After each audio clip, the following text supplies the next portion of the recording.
Eu quero falar com vocês hoje, nesta quinta-feira, sobre esta carta de rompimento das relações entre o ex-deputado Roberto Jefferson, presidente licenciado nacional do PTB, e o presidente Bolsonaro.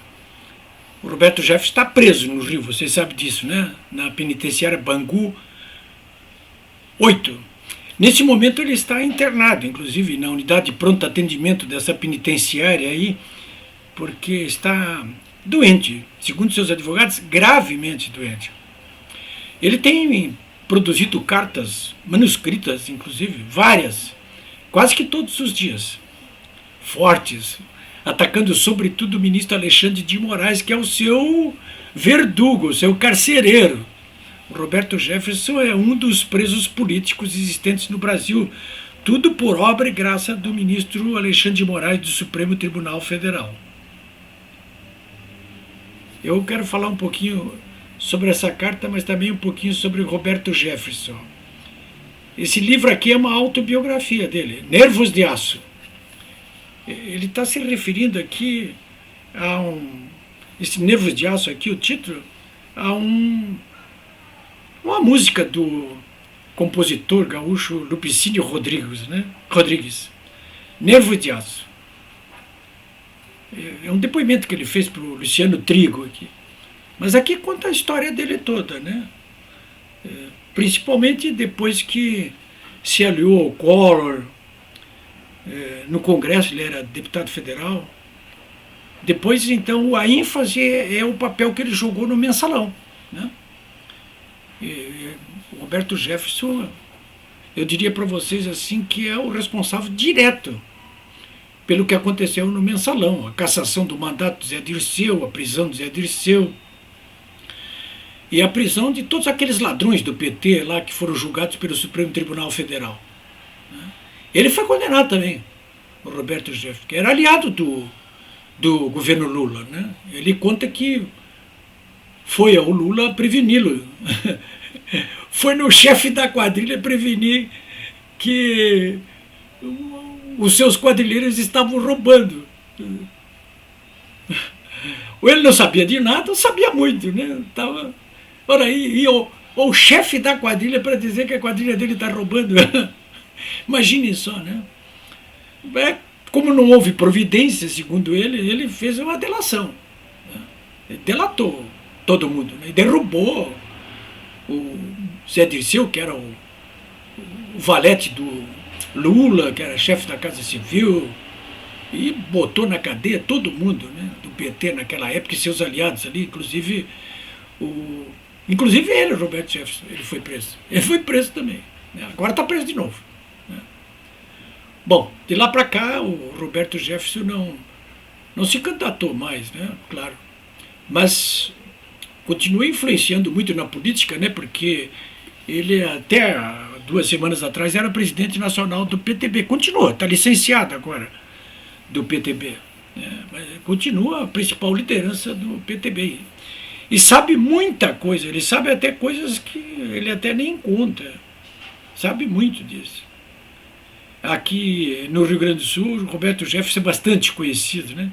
Principalmente por uma história que se conta aqui, nunca confirmada, de que na época do pré-mensalão, o senador do PTB aqui do Rio Grande do Sul, radialista Sérgio Zambiase, e alguns outros companheiros dele ali se insurgiram contra o Roberto Jefferson e queriam derrubá-lo.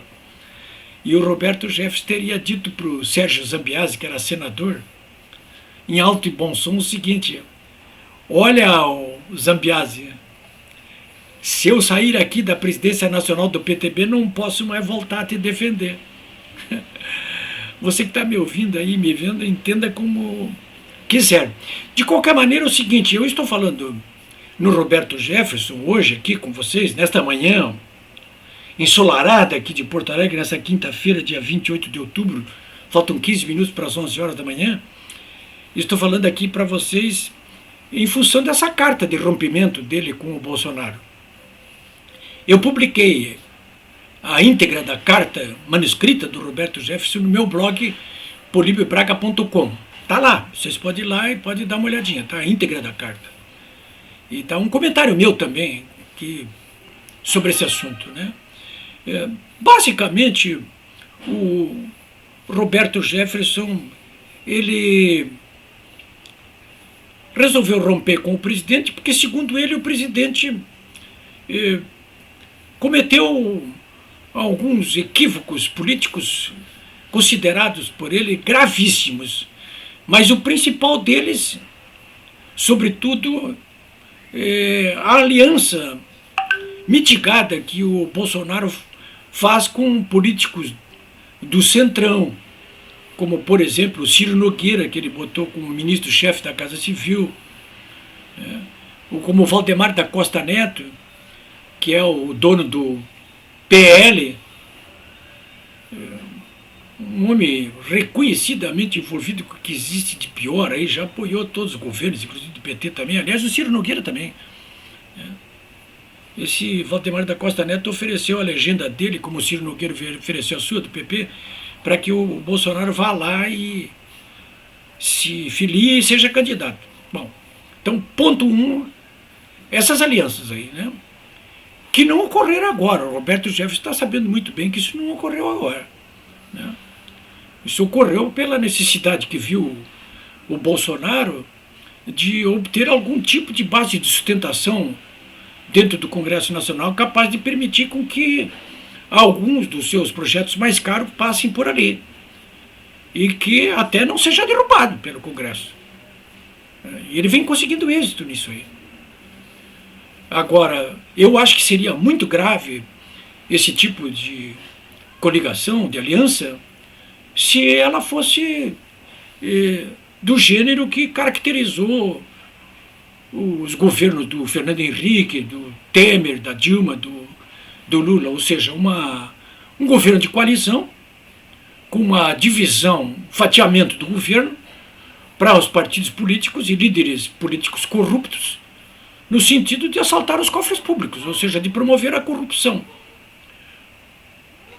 Como, aliás, fatos desvendados de sobejo nos julgamentos do Mensalão e da Lava Jato.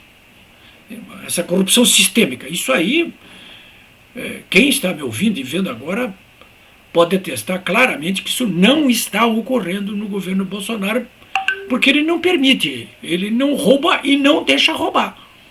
A própria CPI da Covid, que acaba de concluir os seus trabalhos, aí, a insana CPI dos Covid, ela mesma procurou ali encontrar chifre em cabeça de cavalo e não encontrou no governo Bolsonaro. Não foi capaz disso. Seus trabalhos resultaram desmoralizados, né? Então, primeiro, isso aí, ele se opõe. O Roberto Jefferson, né? Ele até usa uma expressão, quem anda com lobo vira lobo.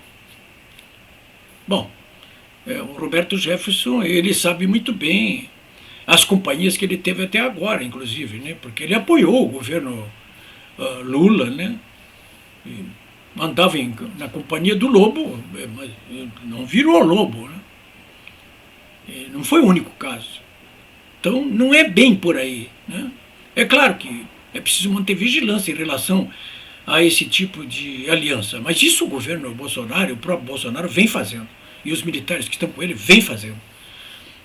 Os próprios ocupantes de cargos públicos indicados por esses coligados, eles não vão para ali sozinhos, não. Sempre tem algum militar da reserva ali por perto, vigiando os passos de cada um, né? E a própria BIM. Vocês vejam o caso recente do Banco do Nordeste ali, que o Bolsonaro implodiu com toda a diretoria ali, abrir e fechar de olhos ali, por denúncias que recebeu a respeito de corrupção. Bom, então, primeiro ponto esse. O segundo ponto que me parece mais importante dessa carta de rompimento do Roberto Jefferson é o ponto em que ele coloca a questão das manifestações do dia 7 de setembro, né? E ele lembra ali que o povo foi para a rua, instigado pelo próprio Bolsonaro, para manifestar uma consigna resumida nas seguintes palavras: eu apoio, eu autorizo. Foram milhões de pessoas que foram para as ruas. Vocês devem estar lembrados disso aí. Quais foram os dois objetivos centrais dos milhões de brasileiros que foram, 2 ou 3 objetivos centrais, de milhões de brasileiros que foram às ruas no dia 7 de setembro?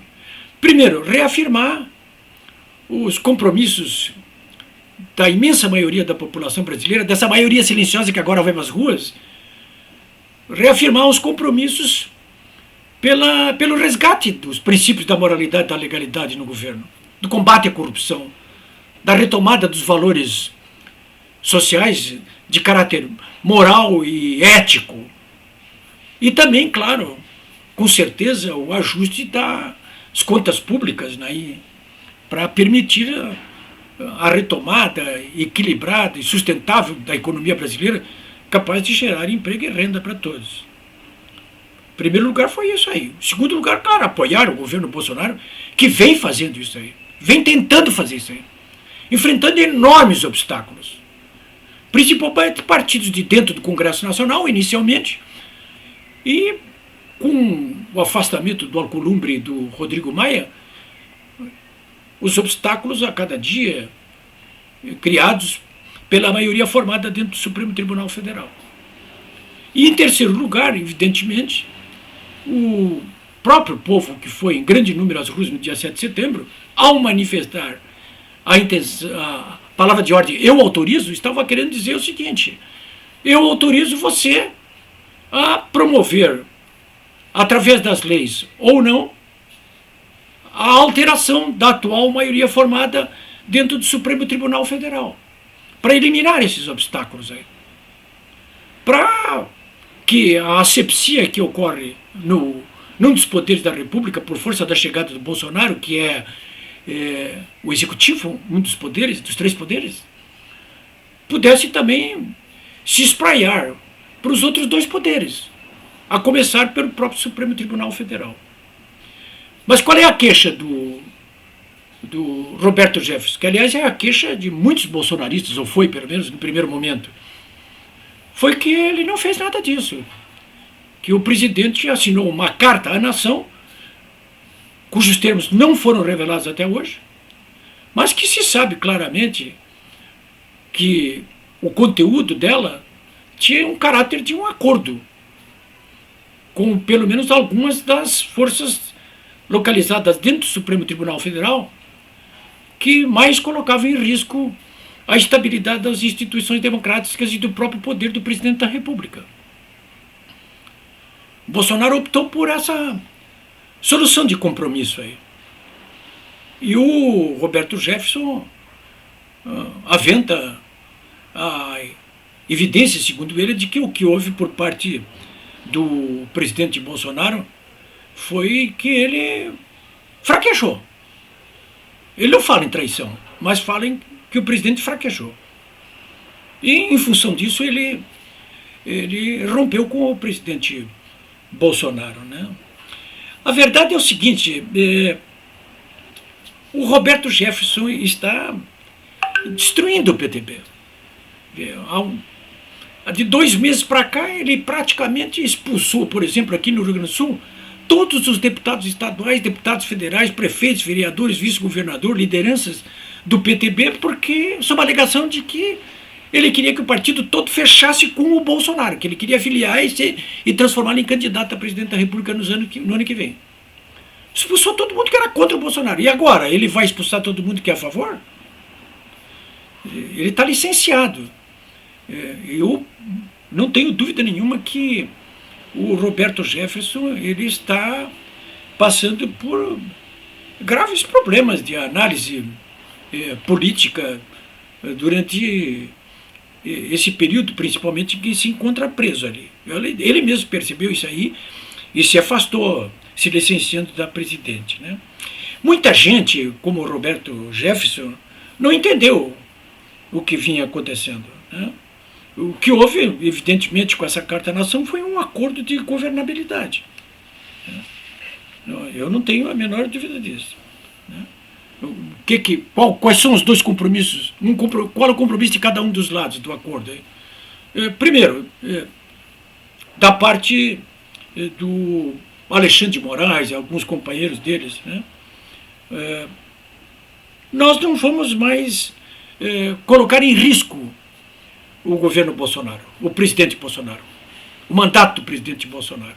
Isso não significa um desarme completo, também não é assim. Mas aquilo que for vital para a necessidade de manter a estabilidade das instituições e garantir o mandato do presidente até o final, esse acordo ficou claríssimo da parte lá localizada dentro do Supremo Tribunal Federal e seus aliados, aí dentro do eixo do mal. Isso ficou claro. E da parte do Bolsonaro, claro, o de não botar as tropas na rua e, de alguma maneira, produzir uma ruptura institucional. Esse é o jogo, senhores, aqui para finalizar, né? O jogo atual é um jogo dentro das 4 linhas do Estado democrático fraturado de direito que existe no Brasil. Olha só o adjetivo que eu estou usando, né? O Estado democrático fraturado de direito que existe no Brasil. Nós estamos aí na 11, 12 meses das eleições do ano que vem, quando nós teremos a oportunidade, dentro desse jogo que se ocorre dentro das 4 linhas, dentro desse Estado democrático fraturado de direito, nós estamos aí com a possibilidade de, primeiro, nos mantermos ativos, tal como nós estamos fazendo nesse momento, né? Você aí que usa as redes sociais o dia inteiro, defendendo esse governo, defendendo o presidente, defendendo essas nossas consignas, continue fazendo isso, cada vez com maior empenho. E vamos batalhar para que, nas eleições do ano que vem, reelejamos o Bolsonaro, mas, sobretudo, tenhamos a consciência de que precisamos eleger uma maioria no Congresso Nacional capaz de completar as reformas que esse governo vem fazendo e sobre as quais eu já falei aqui inúmeras vezes para vocês aqui, que é o que atende os interesses da maioria do povo brasileiro e que são capazes de transformar esse país numa sociedade realmente democrática e civilizada, né? Capaz de cumprir esse grande destino que tem esse gigantesco país que é o Brasil. É isso aí.